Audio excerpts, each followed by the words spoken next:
आज मेरी शादी की पहली रात थी। मैं घूंघट किए बैठी थी। मुझे बहुत अजीब लग रहा था कि चंद ही लम्हों में मैं हमेशा के लिए किसी और के हाथों में पहुंच जाऊंगी।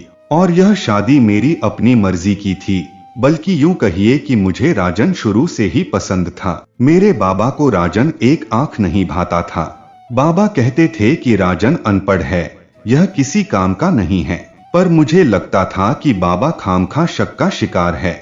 बाबा को राजन इसलिए नहीं पसंद था कि वह एक मीडियम से घराने से संबंध रखता था। मैंने बाबा से कह दिया था कि अगर मेरी शादी राजन से ना हुई तो मैं खुदकुशी कर लूंगी, अपनी जान दे दूंगी, पर किसी और से ब्याही नहीं जाऊंगी। मेरे बाबा इस बात से मजबूर हो गए थे, तभी उन्होंने राजन के साथ मेरा ब्याह करने की ठान ली।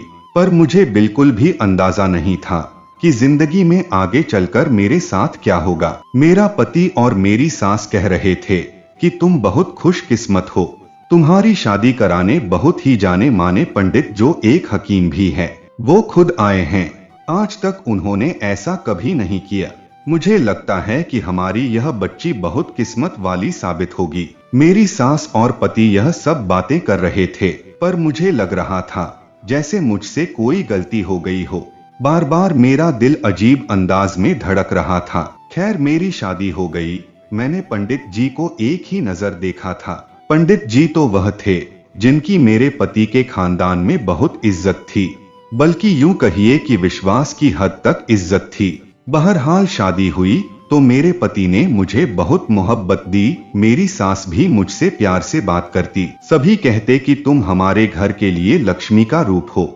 जबकि दूसरा गम मुझे यह खाए जा रहा था कि जिस तरह अक्सर लड़कियों के माँ बाप बेटियों के लिए करते हैं, शादी के बाद लड़कियां ससुराल में बहुत कुछ लेकर आती हैं। अपने ससुरालिया मेहमानों के सामने लड़की भी नाज करती है कि उसके ससुराल में उसकी कितनी कदर है।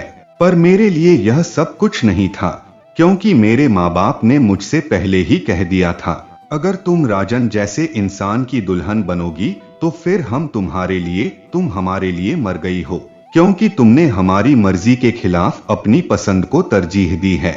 तुम सारी जिंदगी उसी के साथ रहना। मुझ पर तो जैसे मोहब्बत का भूत सवार था। मैंने अपने माँ बाप की इस बात पर पहले तो गौर नहीं किया, पर फिर ससुराल में आकर मुझे अंदाजा हुआ कि माँ बाप की मोहब्बत कुछ और ही होती है। भले ही राजन मुझे बहुत मोहब्बत देता था, पर उसकी कुछ बातें मुझे बहुत अजीब लगती। रात होते ही वह घर से बाहर निकल जाता और 10 बजे के बाद वापस आता और कहता, मैं पंडित जी के पास था, मुझे उनसे बहुत फायदा होता है, कुछ सीखने को मिलता है। मैं तो सोचता हूँ कि उनका शिष्य बन जाऊं। राजन की बातों पर मैंने कभी कोई खास ध्यान नहीं दिया था, क्योंकि वह अपने पंडित जी से वफादारी रखता था और मैं कोई बात उसके बारे में नहीं करना चाहती थी जो उसको बुरी लगे। फिर कुछ दिन बाद ही मामला बिगड़ने लगा। मेरी सास मुझसे कहने लगी कि तुमने अभी तक कोई औलाद पैदा करने का नहीं सोचा। मैं खामोश हो गई। औलाद पैदा करना कभी इंसान के बस की बात होती है? यह तो ईश्वर की देन है, जिसे चाहे दे और जिसे चाहे ना दे। इस बारे में हम तो कुछ नहीं कर सकते। बहरहाल वक्त गुजरता गया। 6 महीने और गुजरे तो मेरी सास मुझे आंखें दिखाने लगी और बोली कि मुझे तो इस घर का वारिस चाहिए था। राजन ने तुमसे मोहब्बत की शादी की, वरना अगर राजन की शादी ना होती तो मैं अभी तक कोई और लड़की देख भी चुकी होती, ताकि इस घर का वारिस तो आए।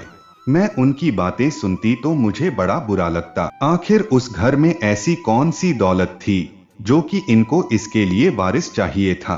कौन सी जमीनों के तांते बंधे थे जिसके लिए वारिस ना भी होता तो कुछ जमीन बर्बाद हो जाती या दूसरों के हाथों लग जाती? लेकिन मेरी सास को कौन समझाता। 6 महीने और गुजरे। मेरे पति ने भी यह रट लगाना शुरू कर दी। बोला कि मुझे अपनी नस्ल बढ़ानी है। तुमने तो अभी तक मुझे औलाद की खुशखबरी ही नहीं सुनाई। अब राजन का रंग खिलकर सामने आने लगा था। मैं अब बाबा की बातों को याद करने लगी कि राजन का पूरा खानदान ही अनपढ़ है। वह मेरी बातों को अहमियत नहीं देते थे। बेटा कहता कि औरत के ही नसीब में औलाद होती है और जिस औरत के नसीब में औलाद ना हो उसमें जरूर कोई ना कोई कमी होती है, उससे ईश्वर नाराज होता है। पंडित जी भी यही कहते हैं।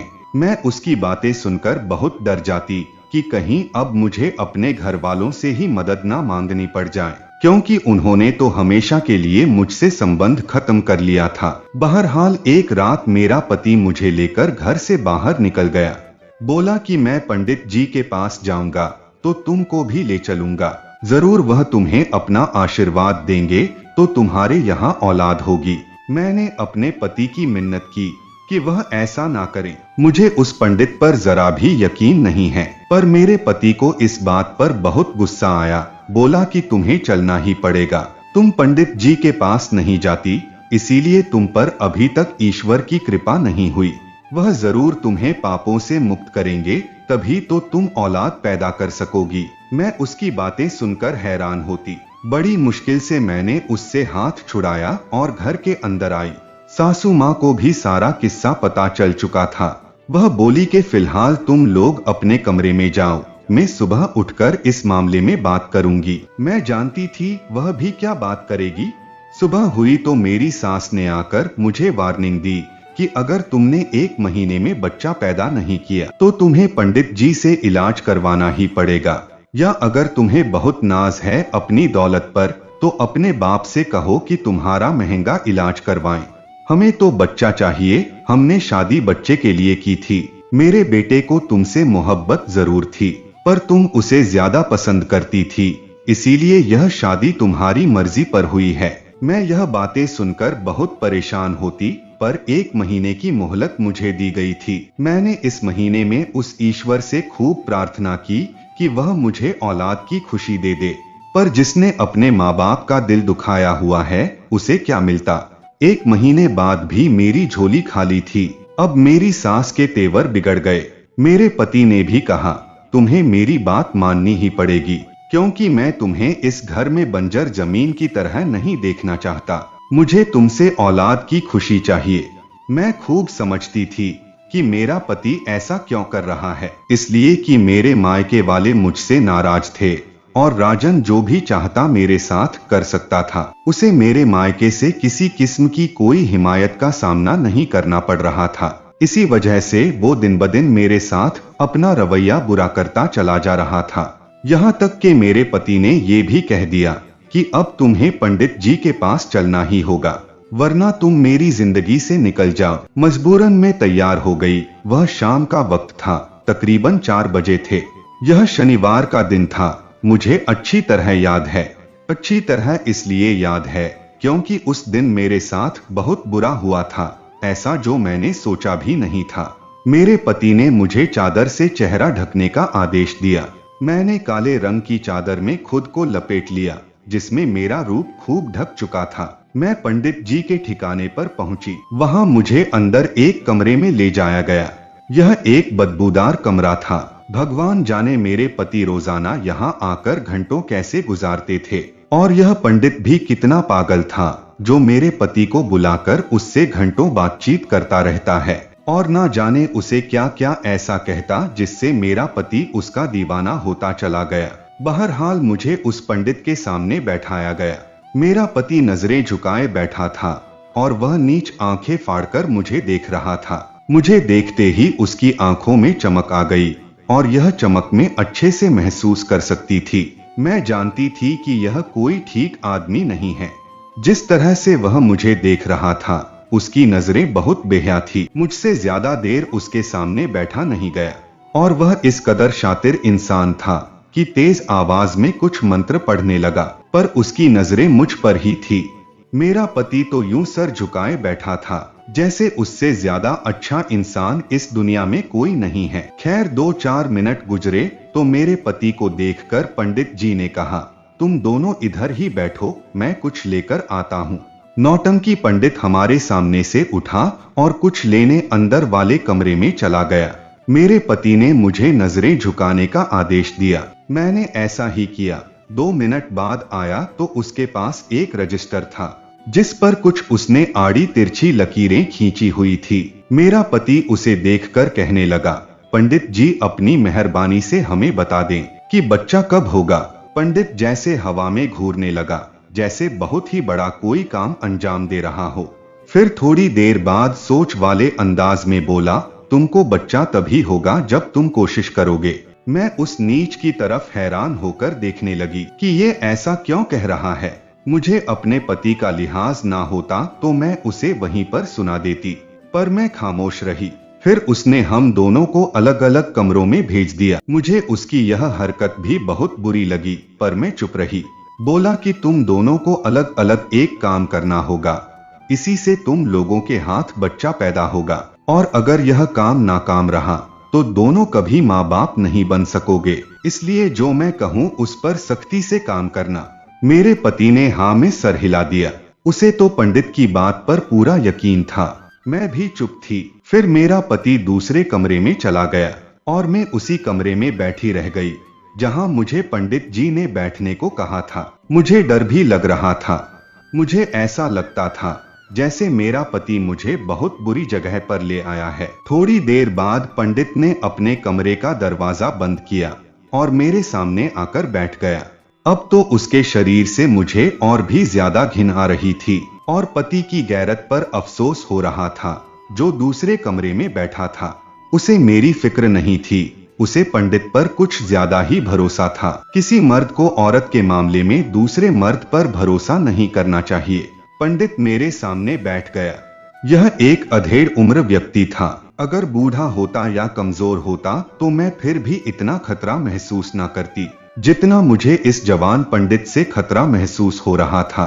फिर वह मेरे सामने एक छोटी सी शीशी खोलते हुए बोला, यह वह दवा है जो तेरी किस्मत बदल देगी। तुमने इसे अपने चेहरे पर लगाना है, और हाँ, खबरदार 30 दिन तक अपने पति के पास मत जाना, वरना तुम कभी औलाद नहीं पैदा कर सकोगी।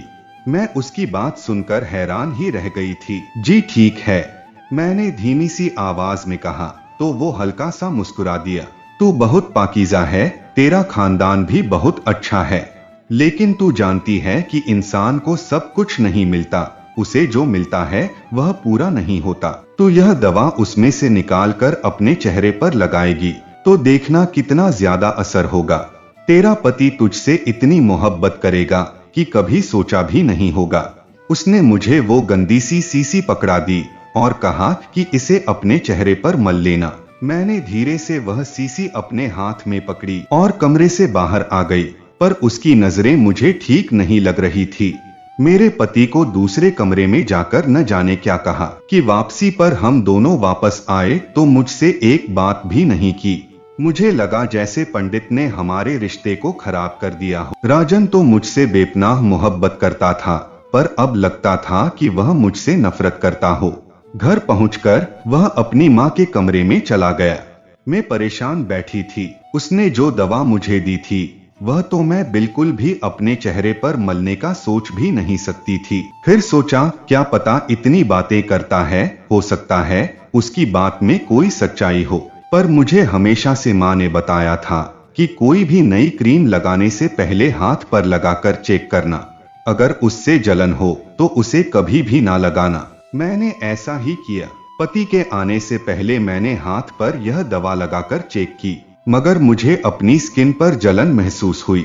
इस बात पर मुझे शक हुआ कि पंडित की यह दवा मुझे बिल्कुल भी इस्तेमाल नहीं करनी चाहिए। मेरा पति रात को कमरे में आया तो उसने फौरन ही रोशनी बंद कर दी और बोला, पंडित जी ने कहा है कि 30 दिन हमें इस तरह रहना होगा कि हम लोग एक दूसरे से दूर दूर रहे, और फिर 30 दिन बाद ईश्वर हमें औलाद जरूर देगा।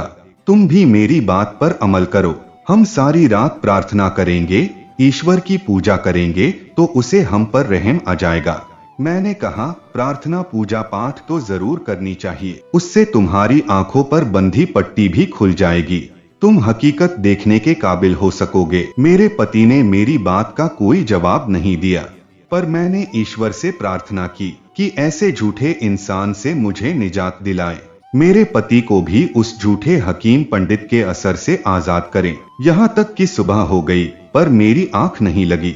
मेरा दिल बहुत घबरा रहा था। 2-3 दिन गुजरे, कुछ भी ना हुआ। मेरे पति ने मुझे कहा कि पंडित जी ने हम दोनों को फिर बुलाया है, हमें दवाइयों के लिए फिर जाना होगा। मैं बहुत तंग आ चुकी थी, पर फिर भी अपने पति के कहने पर उसके साथ चल पड़ी। उसके उसी ठिकाने पर पहुंचकर मेरे पति ने कहा कि तुम अंदर चली जाओ, अगर मुझे बुलाया तो बाहर आकर मुझे खबर कर देना, मैं खुद ही अंदर आ जाऊंगा।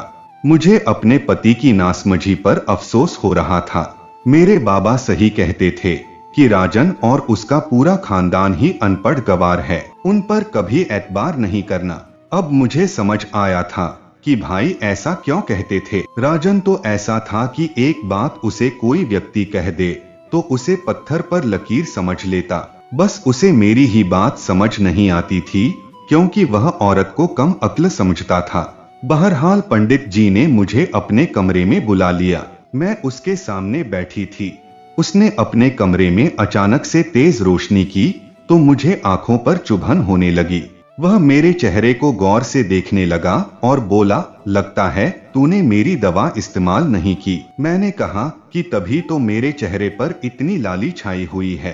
तो वो हंसकर बोला, यह तो बात ठीक है, पर यह लाली मोहब्बत की भी हो सकती है। उसने पूरे सुकून भरे अंदाज में कहा।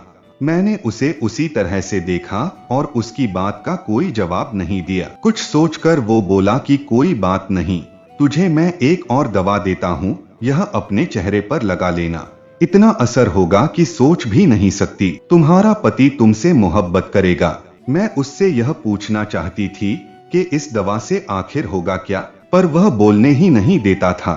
मेरी आंखों में इस तरह बेशर्मी से देखता कि मैं खुद भी नजरें झुकाने पर मजबूर हो जाती। जैसे ही उसने दूसरी दवा दी, मैंने वैसे ही तुरंत उसे अपने पर्स में रख दिया और कमरे से निकल गई। फिर उसने मेरे पति को बुलाया। न जाने ऐसा क्या हुआ उस कमरे में कि उसके बाद मेरा पति मुझसे रूठा रूठा रहने लगा। उसे देखकर लगता कि वह नाराज है, पर नाराजगी की वजह भी नहीं बता रहा था। हम दोनों घर पहुंच गए। हमेशा की तरह मेरा पति मुझसे दूर था। मुझे यह बात अजीब लग रही थी और आज मेरे पति ने एक अजीब बात भी बोला कि तुम्हें पंडित जी ने जो दवा दी है, तुम उसे इस्तेमाल करती हो क्या? मैंने कहा हाँ करती हूँ, लेकिन पंडित जी ने मना किया है रोशनी नहीं जलानी। बस इसीलिए मैंने कमरे में अंधेरा कर रखा है ताकि तुम भी मुझे देख ना सको। हालांकि मैंने वह दवा इस्तेमाल नहीं की थी, मैं तो बस उसे तसल्ली दे रही थी। खैर इस तरह दिन गुजरते गए, पर 3-4 दिन बाद मेरा पति मुझे दोबारा उसी पंडित के पास ले गया। पंडित ने मेरा चेहरा देखा तो बोला, तूने वह दवा इस्तेमाल नहीं की। फिर मेरे पति को कहा कि अब तुम इसको खुद यह दवाई इस्तेमाल कराओ, वरना तो यह कभी भी औलाद पैदा नहीं कर सकेगी। मुझे अपने पति पर गुस्सा आया। वह दवा क्या थी? एक अजीब सी क्रीम थी जिसमें से बदबू आ रही थी। मेरे पति ने कहा, ठीक है ऐसा ही होगा। फिर उसने मेरे पति के कान में न जाने क्या बात कही कि वह कुछ संतुष्ट सा हो गया। हम लोग घर आए। मेरे पति ने जिद करके मुझे वह दवा चेहरे पर लगाने का आदेश दिया। मैं भी क्या करती, मजबूरन मैंने अपने चेहरे पर थोड़ी सी दवा मली थी। फिर मुझे जलन महसूस होने लगी, जैसे मैं अभी मर जाऊंगी, पर उसकी वजह से खामोश रही। रात के 2 बजे मेरी चीखों में बढ़ोतरी हो चुकी थी, क्योंकि चेहरे पर बहुत ज्यादा जलन हो रही थी। मेरे पति ने मुझे चेहरा धोने का आदेश दिया। मैंने गलती से उसे अपने मोबाइल की लाइट ऑन कर ली। खुद को वॉशरूम के शीशे में देखा तो यह देखकर हैरान रह गई कि मेरा चेहरा लाल सुर्ख हो चुका था, काले धब्बे पड़ चुके थे। यह देखकर मैं चिल्लाने लगी। मेरा पति बोला, पंडित जी सही कहते थे, तू चरित्रहीन औरत है, तभी तो तेरा चेहरा यह दवाई लगाने से खराब हो गया है। यह सुनकर तो मेरे कदमों तले से जैसे जमीन ही निकल गई। यह तो कोई केमिकल था जिसने मेरे चेहरे को बिगाड़ दिया। मेरे पति ने पंडित के कहने पर यही समझा कि मैं एक चरित्रहीन औरत हूँ और मुझे इस गंदे काम की सजा मिली है। यूं मुझे मेरे पति ने अगले ही दिन उस नकली देसी हकीम यानी पंडित के कहने पर तलाक के कागजात थमा दिए। तलाक हो गई और मैं उसी तरह रोती पीटती घर आ गई। मेरे माँ बाप ने मुझे कहा कि हम तो तुझे पहले ही कहते थे कि यह लड़का नीच है, अनपढ़ है, तेरा ख्याल ना रख सकेगा। मैं अपने पति से अलग हो गई। मेरे माँ बाप ने मेरा इस मामले में साथ दिया, क्योंकि वह माँ बाप थे, मुझसे मोहब्बत करते थे। लेकिन फिर क्या हुआ, 2 महीने बाद ही पंडित एक अलग ही रूप में मेरा रिश्ता लेने माँ के पास आया। बहुत दौलतमंद खुद को जाहिर किया, पर मैं उस नीच को पहचान गई थी। मैंने अपनी माँ से कहा, यह वही इंसान है जिसने मेरी जिंदगी तबाह कर दी थी। फिर मैंने उसे बहुत बुरा भला कहा, घर से भी निकाल दिया। न जाने उसके बाद क्या हुआ होगा। अगर मेरे पति को यह पता चल जाता कि यह पंडित इस तरह का है, इसने तलाक के बाद मेरा रिश्ता मांगा, तो शायद मेरे पति का अटूट विश्वास भी खत्म हो जाता। मेरा कई बार दिल भी चाहा कि मैं अपने पति को उस पंडित की हकीकत जाकर बता दूं, पर मैं जानती हूँ उस सब का कोई फायदा नहीं है। इसलिए मैंने यह सब काम करने का इरादा पीछे छोड़ दिया। मैं अपनी जिंदगी में आगे बढ़ना चाहती हूँ। माँ बाबा को यह नहीं बताना चाहती कि मैं एक कमजोर लड़की हूँ और अपने पति की यादों में पहले की तरह पागल हूँ। मैं अपने माँ बाप की धन्यवाद करती हूँ कि जिन्होंने मुझ पर दोबारा भरोसा किया।